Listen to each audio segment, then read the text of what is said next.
Now, this first topic, and by the way, don't judge me. I'm drinking a Bush Light right now. There was nothing else left, so Bush Light it is for today, guys. Now, it says Disney begins second larger rounds of layoffs, bringing total to 4,000 jobs cut. Let's take a look. Now, here's Bob Iger, the CEO of Disney. Now it says Disney began its second larger waves of layoff Monday, bringing the total job cuts in recent weeks to 4,000 when the latest round is completed. Now earlier this year, Disney, okay, so it's 7,000. Excuse me. Earlier this year, Disney said it would slash 7,000 jobs from its workforce as a larger reorganization of the company that will see it cut costs by 5.5 billion. Now you guys know it doesn't matter how large your company is. Once you start talking B's, it's instantly irrelevant. As large as Disney is, them saving $5 billion is something that they're all going to look at. And you know their accounting team is like, yeah, because they know they can get some more money back on the books, especially if there's minimum losses. You know, if they're able to cut down 7,000 people and only, let's say customer support is 5% worse, or, products get out 5% slower. That still may be worth in their eyes and everything like that, especially as we know how the economy is doing. Now it says the announcement was made during Bob Iger's first earnings call since returning as CEO. Now, Disney officials said Monday that they don't take the departure of so many colleagues lightly. That's good to say, these are people's lives we're talking about here. Eliminating 7,000 jobs from its workforce equates to about 3% of the roughly 220,000 people Disney employed as of October 1st, according to a securities filing with only 166 in the US and about 54,000 internationally. I'm actually surprised that 166,000 are in the US because, as you guys know, Disney is a global brand. I was actually just watching a video of Mikey Chin. If you guys haven't ever seen him, if you guys like food videos, he travels and eats. He was actually just at Disney in Japan. So think of all the places that have, Disney World, Disneyland, obviously not to the scope or the scale that they have them in America, but I'm still very surprised that, their employees, I'm not sure how large of a percentage that is, but that's an extremely large percentage just in America. Like, think about Disney shops, things like that. I would assume that there would be more, it would be more equal there. But, I don't know. Now it says Disney notified employees of a first wave of layoffs on March 27th, which saw it cut its metaverse strategies unit and part of its Beijing office. Now, if it had anything to do with the metaverse, if they were going real hard when the whole metaverse stuff was going down, I could definitely see why that committee would be hit. Because let's keep it real, how much have you guys heard of the metaverse in the last few months? No, I'm saying I haven't heard anything. I'm actually sitting here in the corner. You guys see too. It says Amazon starts layoffs in HR and cloud units too. So Amazon's laying off as well. And they were laying off before, so they just continue in the layoffs. They're also starting to combine offices, is what a lot of these people or these companies are starting to do. Do hybrid environments. You come in on Tuesday, I'll come in on Wednesday, or just overall just allowing people to work at home. Straighten myself up. Now it says the senior leadership teams have been working diligently to define our future organization, and our biggest priority has been getting this right. Rather than getting it done fast. The second round of cuts, which will be completed Thursday, will affect various divisions across the company, including Disney Entertainment and ESPN, because as you guys know, Disney does own ESPN. So this could even be, I guess, cuts in ESPN, which I really didn't think about, as well as Disney parks, experiences, and products. The jobs affected will span across the country from Burbank, California to New York and Connecticut. They said layoffs would soon commence at ESPN. Now, ESPN is first eliminating off-camera employees in 3 rounds of cuts and will do a separate talent evaluation over the summer, which will conclude in additional cuts and non-renewals of contracts when one of said person familiar with the matter. So this is going to be really interesting. People going to have to compete for their jobs and everything out there. They're saying like, hey, we're not cutting everyone. We're actually going to take a look at the talent that's going through Disney and make sure that we get the best of the best, because as they see it, it's not worth paying all these people for the output that they're getting, of course. Now it says ESPN is eliminating less than 100 jobs in this round, they said.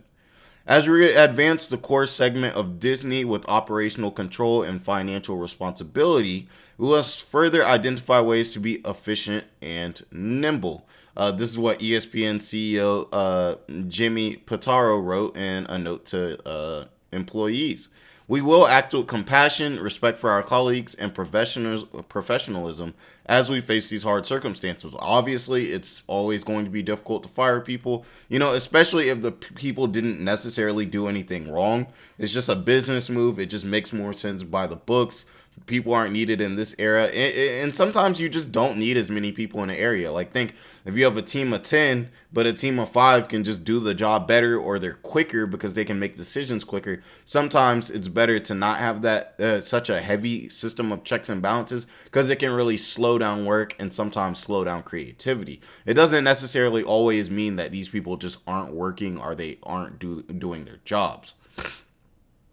Now, it says Disney expects to start its third wave of layoffs before the beginning of the summer in order to reach the 7,000 target. They previously said it doesn't expect layoffs to affect its hourly workers at its parks and resorts, so they're safe. Now, it said earlier this year, Disney's cost reductions would include cutting $3 billion in content expenses, excluding sports. And yeah, they got to exclude sports. Sports numbers, if you guys already know, are already down. So cutting money going into sports from a business standpoint, unless you're not trying to further sports, would be pretty bad. If a product comes out and it's bad, but you want to make sure the product gets pushed and the customer thinks it's bad, then you're going to have to change something about the product. You're not going to take things away from the product. You're going to add to it, as long as you really want to push it. Now, if the product is, so bad to the point where the customers don't want it and it's probably better to scrap, then that would be different. Now it says the remaining $2.5 billion from non-content cuts. At that point, Disney executives said about $1 billion in cost cutting has already been underway since the last quarter. Now, it says the cost cutting measures at Disney come as media companies have been pulling back on content spending and spending in general, which makes sense with this economy that we have right now, as they look to make their streaming businesses profitable. The reorganization was also put into place when Disney was still in the midst of a proxy fight with Nelson Peltz and his firm, Trian Management. Soon after the announcement, Peltz called off his proxy war. Now, here's the memo that sent to Disney employees Monday from Bergman and Walden. So, Disney employees did not want to see this, but let's see what they got hit with.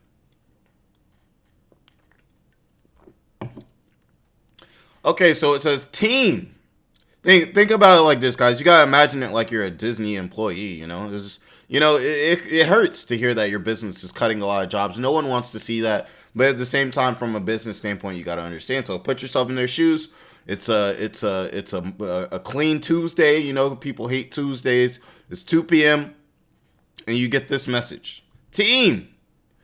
As you all know, a few weeks ago, the company began notifying employees whose roles are impacted as part of our overall business realignment and cost-saving efforts. We want to share that notifications will continue in many areas of the company over several days. In addition, restructuring in various businesses will continue for the next couple of months, and we do anticipate there will be further impacts before the summer, as previously shared. Each team is in a different place in this process, and your leaders will be sharing more context for your group soon. I do like that they are being clear about this. They are being lucid. You're not, at least okay, my job is a little sticky right now. Maybe I should start, applying other places, looking at other options, getting my resume ready, starting to get that conversation going. So I do think it's good that they're being transparent and not just being like, hey guys, next week, you might be laid off. I don't know if you are, but you might. And then people will start panicking and everything like that. You want people to be prepared. And if you're doing right by your employees, it sucks that sometimes people have to get laid off, but if you're going to have to lay somebody off, at least give them the opportunity, to succeed and have this not affect their life, too much or as much as possible.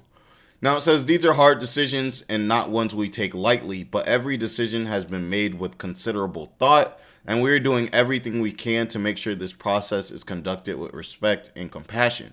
The senior leadership teams have been working diligently to define our future organization, and our biggest priority has been getting this right rather than get it done fast, like they said before. We recognize that it has been a period of uncertainty, and thank you all for your understanding and patience. Now it says this is a time of transition for Disney, and these changes affect everyone, whether or not your role is impacted. We're committing to supporting you through this period and encourage you to reach out to your leader or HR partner with any questions or for guidance. While we're confident that these efforts will be better position us for the future, we realize this all takes a toll. We want to acknowledge the impact of this moment and simply reiterate our appreciation for all of you and the passion and dedication you've brought to the work we do every day. And for those who will be leaving the company, please know that your contributions are valued and appreciated. You've all played a meaningful role in making Disney what it is today. Very scary. I mean, it doesn't sound that bad, but if you're a person working at Disney, yeah, you would definitely be concerned about this. This would keep you up at night because in the future you might just be one of those people that this is talking about. Like I said, I do like the transparency and everything like this. The economy is terrible. It makes a lot of sense. Disney, just like all of these other content companies and tech companies, is just having to cut down just so the business can sustain. If you keep everyone, your numbers could end up off, and then possibly you could end up, to the point where you're losing money every year as opposed to making money every year, which will make the business no longer sustainable. And at that point, nobody's going to have a job. So I want to know what you guys think about this. What do you guys think is related? Like, what do you guys think is the reason that Disney's having to make all of these cuts?